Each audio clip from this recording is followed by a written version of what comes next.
Good afternoon, everybody. I'm Muriel Bowser. I'm the mayor of Washington, D.C., and today I'm providing an update to district residents, and I am joined by the chief financial officer for the district, Jeffrey DeWitt, the interim city administrator, Kevin Donahue, my budget director, Jenny Reed, and I think the chairman of the council. Yes, the chairman of the council, Phil Mendelson.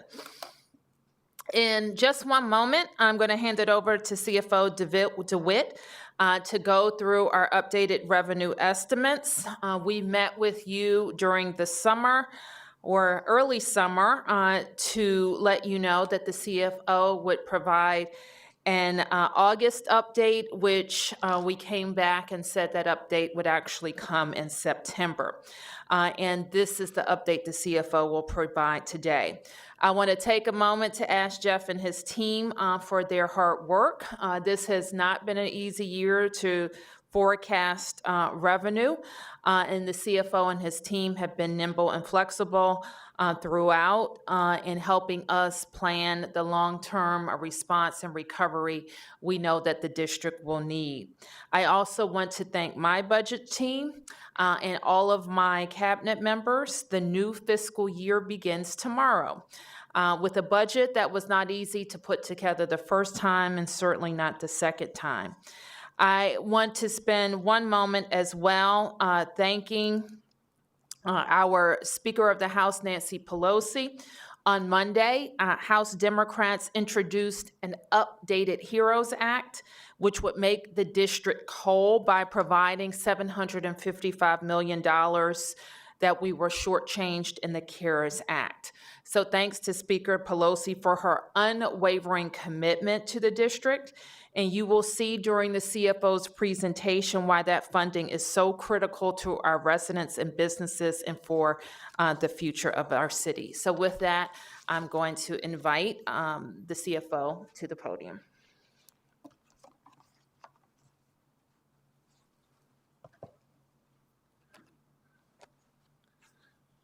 Thank you, Mayor and members of the press. What I want to do is walk in the public and the council. I want to walk you through the update to the revenue forecast, which was last done on April 24th, that drove the budget that the mayor just spoke about. And again, the fiscal year 21 starts tomorrow. And so what I want to do is walk you through the update, the reasons for the changes that are occurring, and then where we are financially in terms of the District of Columbia's general fund budget. So if you take a look at the presentation and the slides, what you'll see is we know a lot more than we knew back in April. There's been a lot of changes. If you think back to April 24th, we had just started the shutdown. We were thinking, many of us were thinking that, we'll be back together by the 4th of July.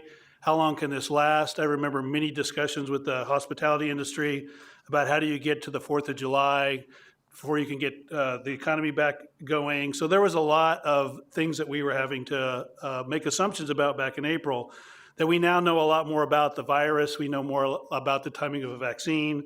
We know a lot about how our businesses are responding to what I would call the COVID recession that we're in right now.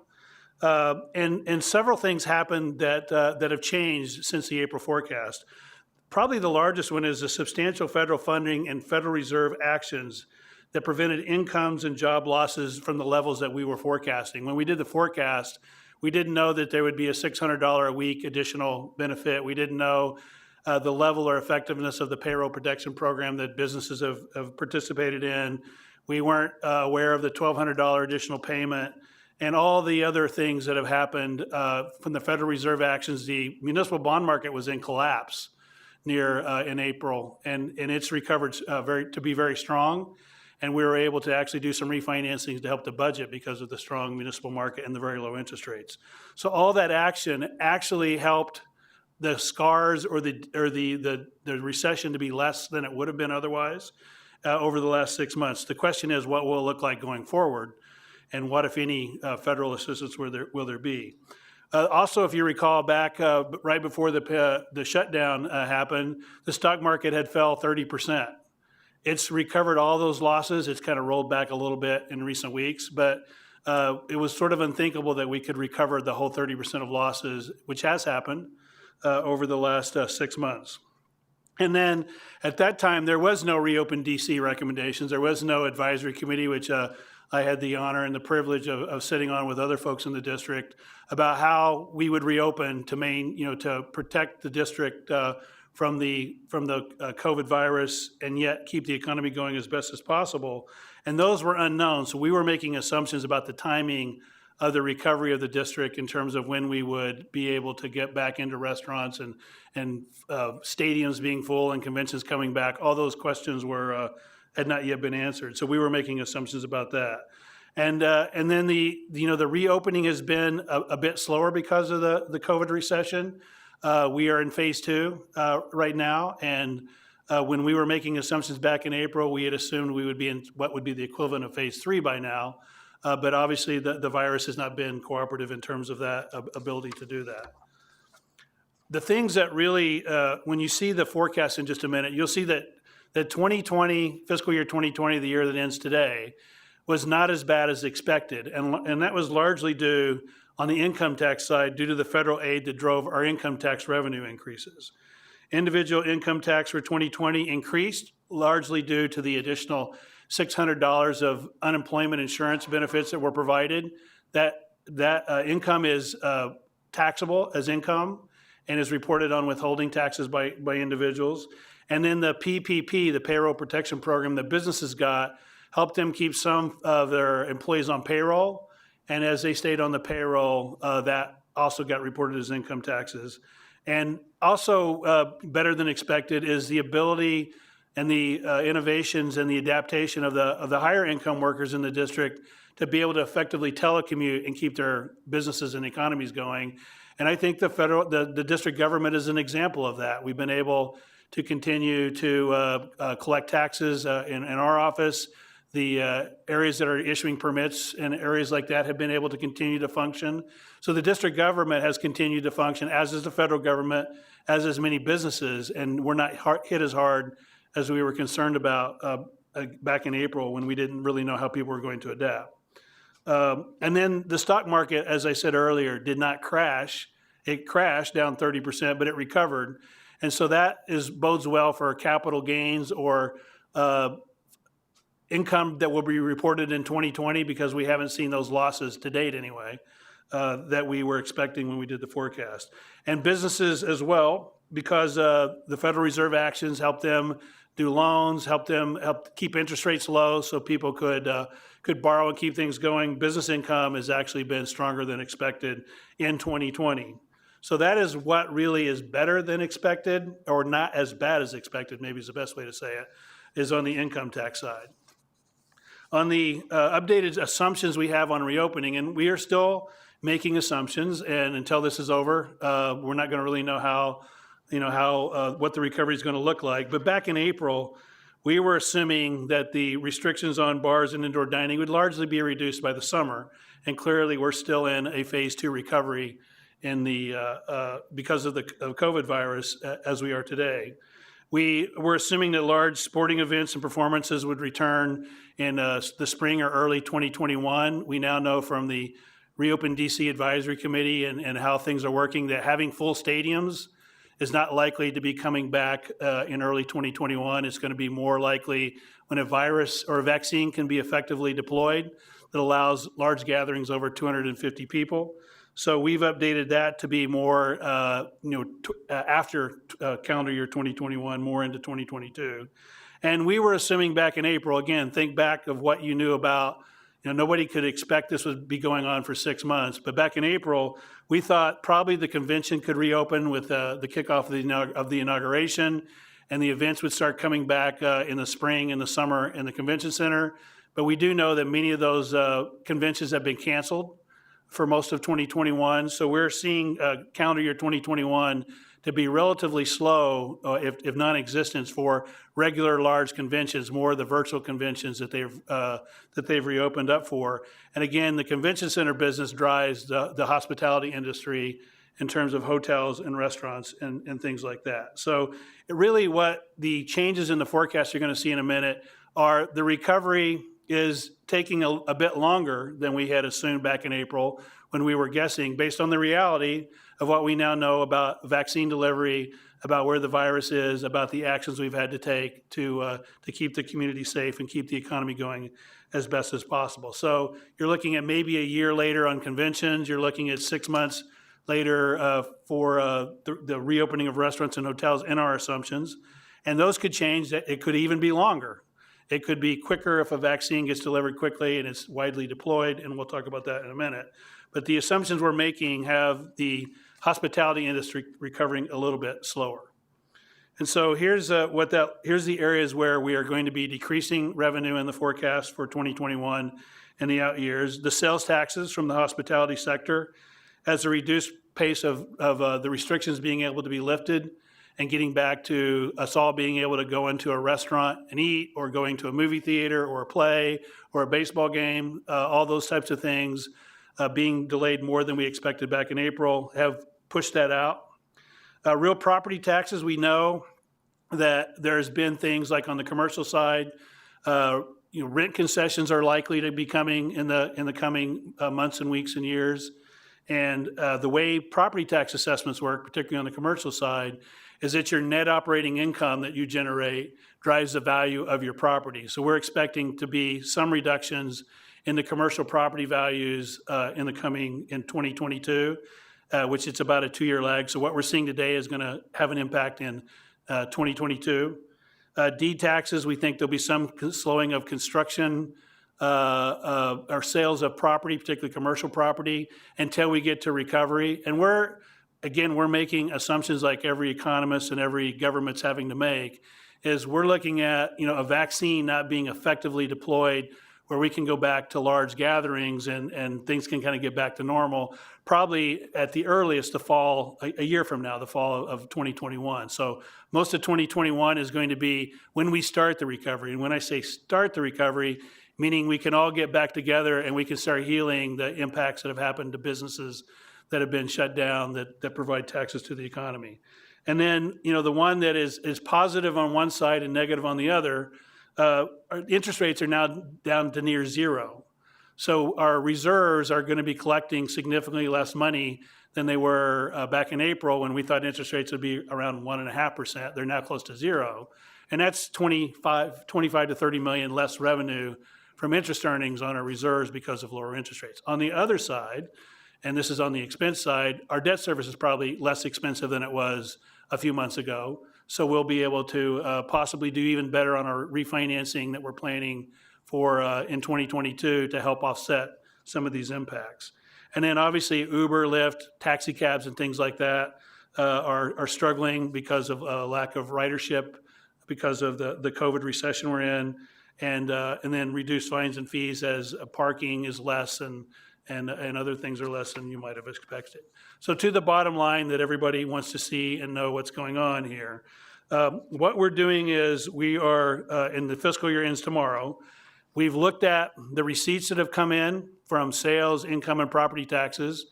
And, back in April, we weren't sure that there was not going to be a large number of defaults of property tax payments. We weren't sure where the hospitality industry was going to be on sales taxes. And income taxes, we thought we would have substantial unemployment, more than actually happened, and that there wouldn't be any federal assistance and income taxes would take a hit as well. What you see is we are increasing the 2020 number by $222.1 million for the fiscal year 2020. And you'll see that in 2021, because of the things I talked about, the delay and the recovery of particularly sales taxes, and to some degree the commercial property and deed taxes, we're lowering the revenue estimate for 2021 by $211.9 million. And that ripples through the forecast, 209.7 less in 22, 190 million less in 23, and 170.4 less in 2024. And to put this into perspective, what the position we're in is we ended the year fiscally stronger than we expected, or not as bad as expected, I would say. And that gives us the flexibility to deal with 21, 22, 23, and 24. The district is required to balance the budget and the financial plan as part of the budget process. So we have the ability to look at this and figure out the best way to get through this because of the less bad, or not as bad as expected 2020, which gives us a little bit of breathing room there. If you really want to see the impact of the COVID recession, if you look at the line toward the bottom, and you'll see between 2018 and 2019, we grew in terms of taxes $556.5 million. 2019 was a very, very strong year. But you can see, even though we're increasing 2020 is still $334 million lower than 2019. And 21 is 154 lower than 2020. So really what's happened in this COVID recession is 20 and 21 have wiped out the gains we got in 2019. And then we start a recovery in 2022 of $455 million, and then kind of more back to normal levels of 200 to 300 million in 23 and 24. Again, the assumptions we're making is that there will be a widely distributed vaccine that will allow the economy to begin getting back to normal sometime toward the end of 2021, and that allows the economy to begin recovering in 2022. And so that is the forecast that we're looking at the moment. And so when you look at that, the question you ask, well, could it get worse? Could it get better? Well, here are the things that would make it get better. There would be a rapid deployment of the vaccine that opens the economy sooner. So somehow a vaccine comes available, more than 50% of the people take it right away, and it's effective and efficient, and it allows us to get back to more normal quicker. That would obviously change the forecast. We're not assuming a relief program similar to the last 6 months, but we're not assuming that there's not going to be anything. If there is no federal assistance at all, we would strongly argue, as would many other economists nationwide, including Moody Analytics. Mark Zandi was on Bloomberg this morning talking about it. We think you go into an even deeper recession, and the forecast would get worse if there's no federal assistance at all. So we're assuming the federal government doesn't let the national economy go into a deeper recession, but we're also not assuming that it's as big as a package as we saw in the last 6 months. That's the basis of the forecast. Improve health metrics that come quicker, that allows us to get to phase 3 quicker. And get some of the larger events quicker is one thing, or something that happens through innovation or some other factor that increases business and tourist travel. Because what this recession is to the district, it's a hospitality recession largely. There's also a hit on universities are taking a hit. As you know, they're not having the level of activity that they were before.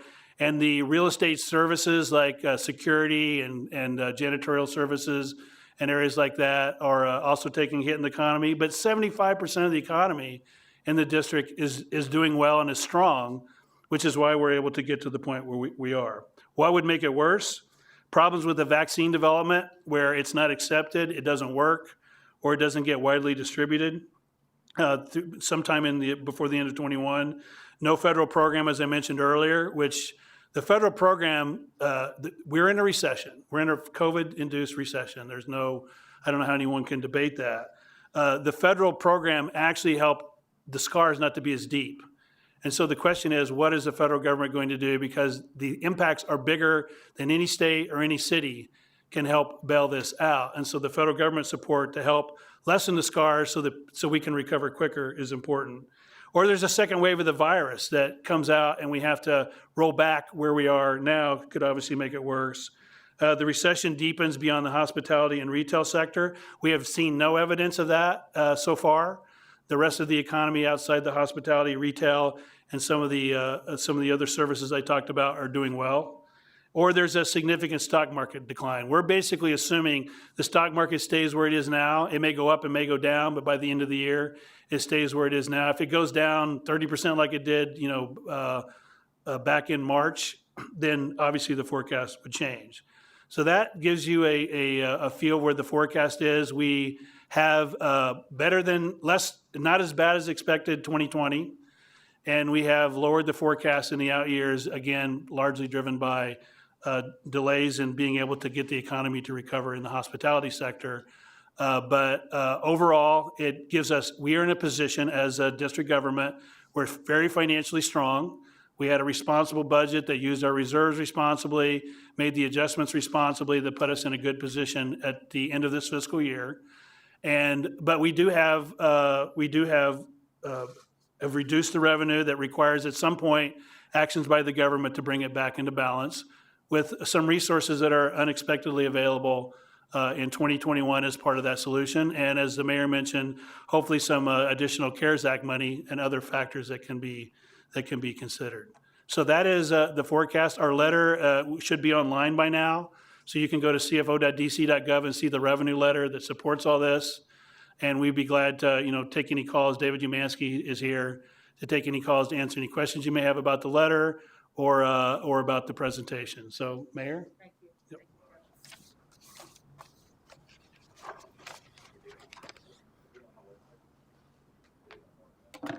So I want to thank Jeff for that presentation. And it's clear that we are not as down as much as we feared in April, but we're still down $334 million in fiscal 2020.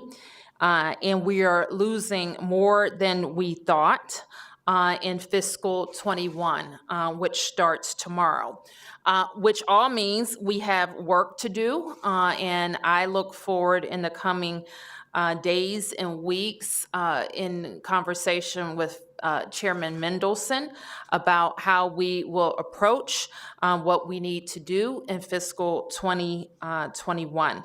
And of course, we will continue to work with the Congress to get DC equal state funding from CARES 1.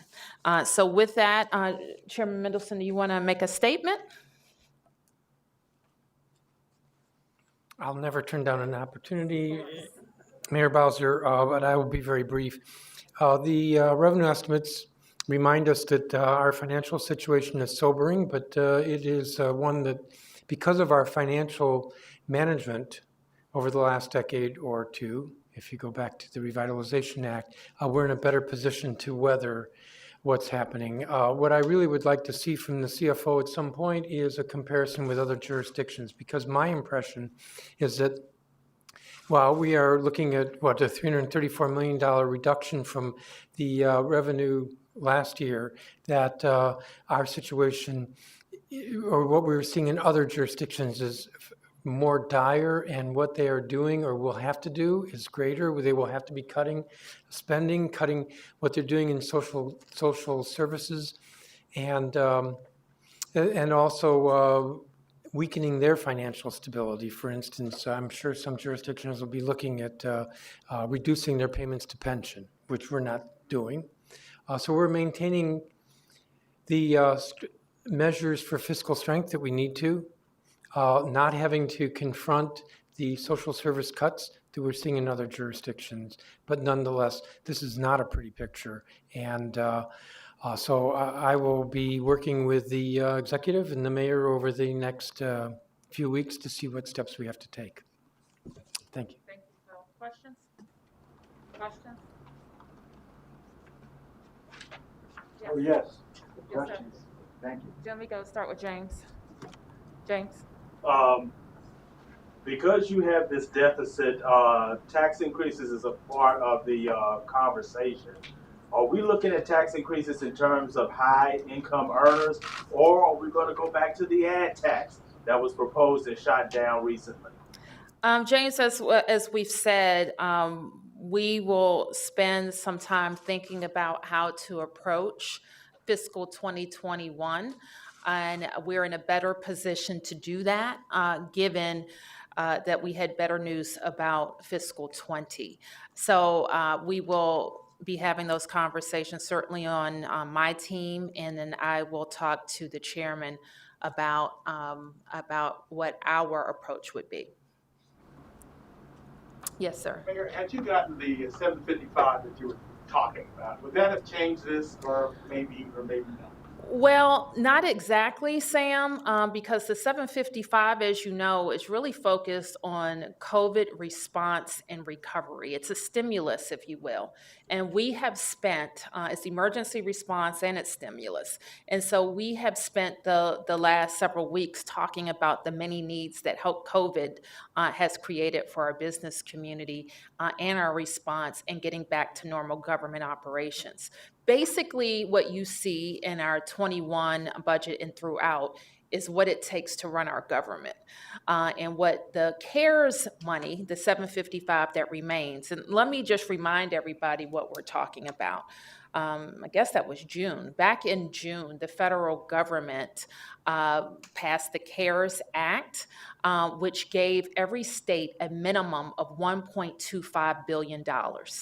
And in that act, for some reason, we still haven't confirmed, the district wasn't treated like a state, like we always are for all federal funding.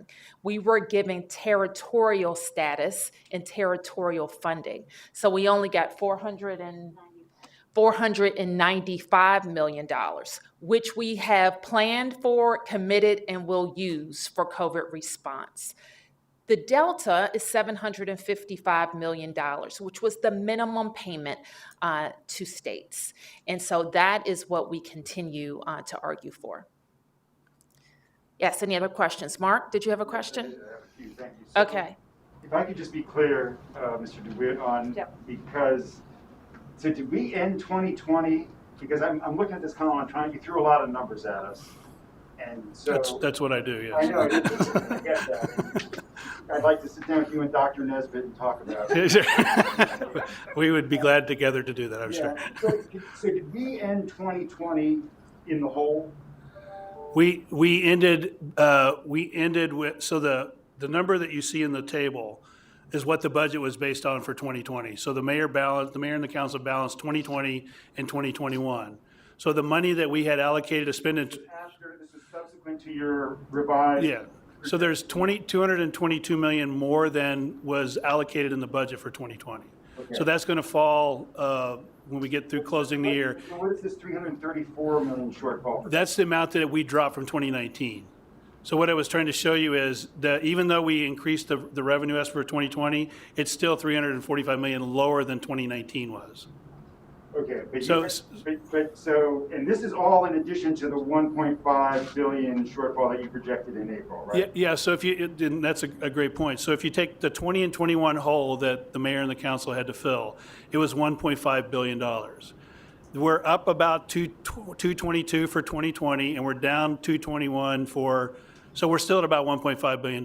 So 2020 is about the same as it down in 2021. So the hole was still about $1.5 billion. It's just in different years now. It extends further out.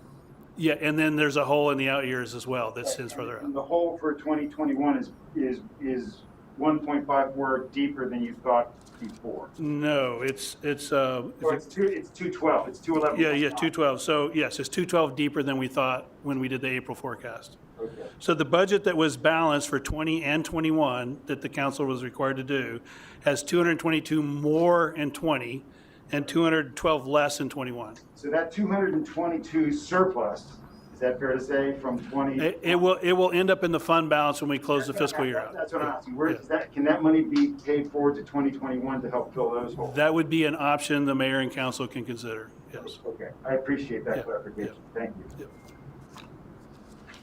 Any other questions? Yeah, so, well, where do we, Mayor, in the past, you've said all options were on the table. You've got the chairman here. What are you looking for to add, to fill the hole next year as far as either, I think you've pretty much avoided layoffs so far. Is that on the table, tax increases? Where do you find this money? We will find it. And just as we did earlier when the shortfall was 1.5 billion for 2 years, we were able, and if we could go to the last slide, I'll tell you exactly where we went to find it. And that was, we instituted hiring and spending freezes. We made reductions, almost $200 million in our agency budgets. We also maximized federal funds across the board, and we used all of our financial tools. And so we're doing all of that work, and I'm very confident that we will reach a balanced budget that continues to invest in the district's priorities. And I guess those of us in the cheap seats would just wonder, well, if you've got this 222 excess from 2020, why wouldn't you just say, oh yeah, that'll go to 2021 and we don't have to make any cuts at all? Well, that's just not how the appropriation process works. And so what we'll do is we'll look at how best to invest it. But Mayor, it Yes. sounds like you're not looking at layoffs or anything like that because you were able to take care of it this way this year, or? Well, that's how we did it this year, which probably means we won't be able to go to the same bucket. But I don't know what we'll have to do, but we will, I assure you, scrub it and make the best proposals that continue to allow us to invest in the district's priorities. Yes. Yeah, I think Mark just asked this question, but looking at that 222 number that I guess you could say was unexpected, that wouldn't necessarily go into the 2021, 2022, et cetera. It will go across the financial plan. We have to balance across the financial plan, and we have to budget for that money that wasn't needed in 20. Yes. Mr. DeWitt, can you laid out in your letter some of the pretty specifics about where you project in 2021 money's not coming in. Today, the commercial property taxes were due, correct? Most of them were paid on the 15th. There's some due today, yes. So can you tell us what percentage, can you give us an idea of what percentage defaulted, did not pay, or? Yes. I'll go back because I know this is the one of interest. Go back to the hotel payments that were made in June. 97% of those were paid. The ones that were in March that got deferred to June, those are due today. So already we've received 50% of the hotel taxes, and they're not due till today. So we won't know for a few days how that comes out. But if you look at total property taxes relative to last year, we're almost exactly the same percent collections as we were a year ago.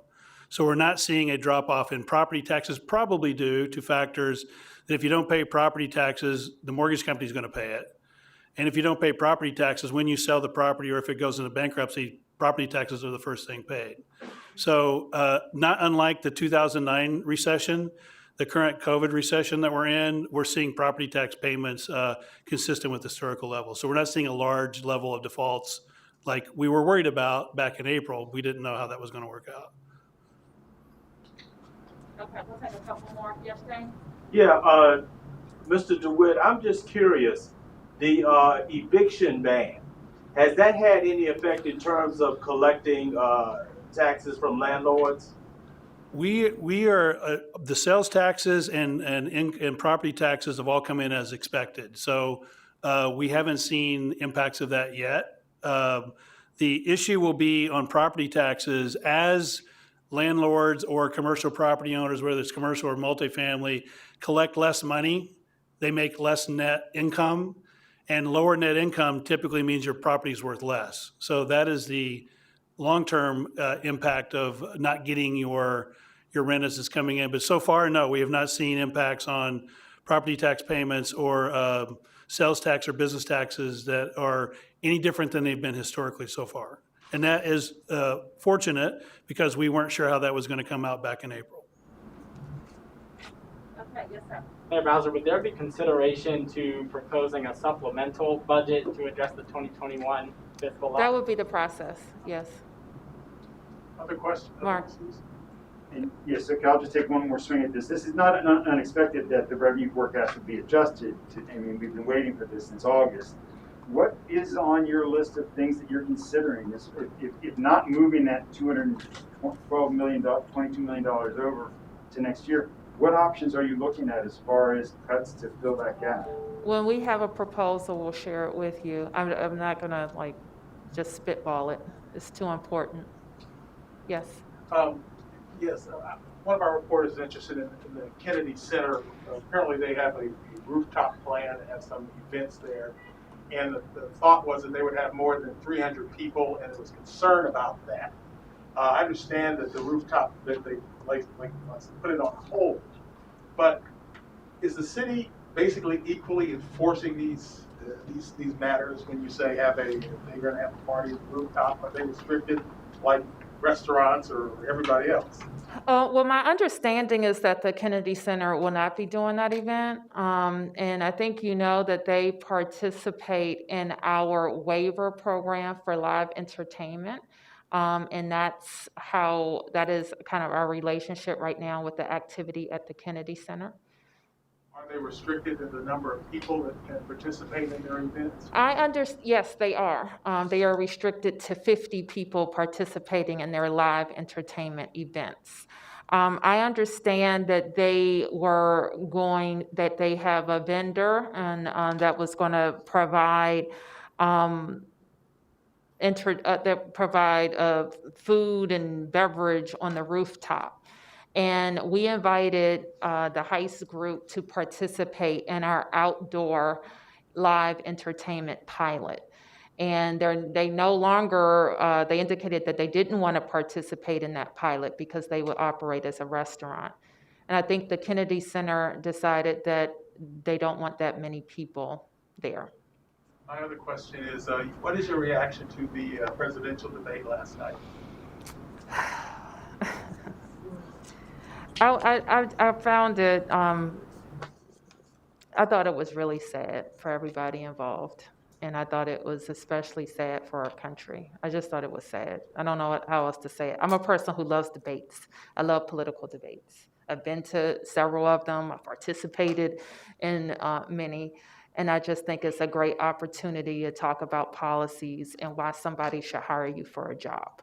And I didn't see that last night. And that's all I have to say about it. Anybody win it? I do think that there was a winner, but I just think that was overwhelmed by how incredibly sad the display was. Who was the winner? I think Joe Biden showed the type of presidential demeanor that you would expect at a presidential debate. All right, last two. Yes. Question for the chairman, please. Yes. Can you just talk a little bit about next steps and expectations when it comes to the fiscal year 2021 budget? Well, as I indicated before, I believe tomorrow I have a meeting with the city administrator and some other officials from the administration where we're going to talk about what our next steps would be. At some point, there will have to be a supplemental. That's what we call the budget, the budget proposal that revises. And I have to emphasize at some point. I can't say when that will be. And that's when we will actually roll up our shirt sleeves, and the council will look at what is being proposed and whether it agrees with it or not. So the first step is tomorrow I'm meeting to discuss what are some of the possibilities, what we want to look at. And at some point, there will be a supplemental before the council. Mr. Chairman, can I just ask you what I asked the mayor about moving that 200, this surplus from 2020 to fill the hole for 2021? Is that not, I mean, again, I would say that's an option. I don't want to play favorites in terms of what are the solutions here. The challenge is that there is a deficit in each year of the financial plan. And at some point, the chief financial officer is going to say, you've got to have a balanced financial plan. Somebody's going to say we have to have a balanced fiscal year 2021. And so we have to solve for those 4 years. There are two ways of doing that. You can say, well, we have to come up with so much in 2022, which I think is 207 million. Or you can add up all 4 years, which is closer to, I'm going to say about 800 million. 590 million. He's the numbers guy. And that we have to solve for 590. You can do the 4 years combined or 1 year at a time, but either way, we have to solve for the financial plan. That's all 4 years. And so it's not as simple as, oh, we'll just move money from the leftover to 21 and we can go home and see you next year.